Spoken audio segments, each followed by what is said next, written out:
Hi, మీ అందరికీ తెలుసు. ఇప్పుడు రిలీజ్ సినిమాల హవా నడుస్తుంది. అంటే ముందుగా రిలీజ్ చేసిన సినిమాని కొన్ని సంవత్సరాల తర్వాత మళ్ళీ రిలీజ్ చేస్తున్నారు. అప్పుడు ఒకవేళ ఫ్లాప్ అయినా ఇప్పుడు మంచి బేరం తగులుతుంది.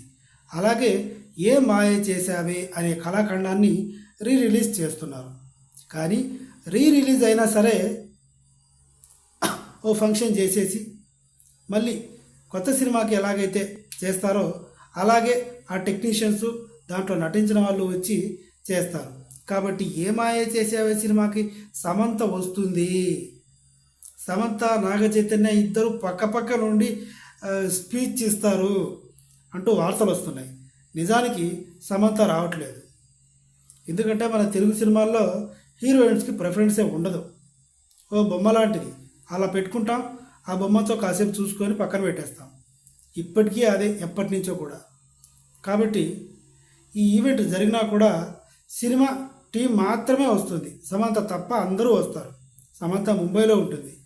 ఇది రిలీజ్ కాబట్టి లోకల్ వాళ్ళు ఎవరైతే ఉంటారో నాగ చైతన్య, నాగార్జున, అమలా మేడం ఇలా వీళ్ళు మాత్రమే వస్తారు తప్ప డైరెక్టర్ గారు వస్తారు. ఏఆర్ రెహమాన్ అయితే రాడు. ఈ సినిమాకి మ్యూజిక్ కంపోజ్ చేసింది రెహమాన్ మావయ్యే, కానీ రాడు. ఇది సంగతి. సమంత వచ్చే ప్రసక్తే లేదు. వస్తే రోత పెంట అవుతుంది. కేకలు అరుపులు ఇలాంటివేవి నమ్మద్దు.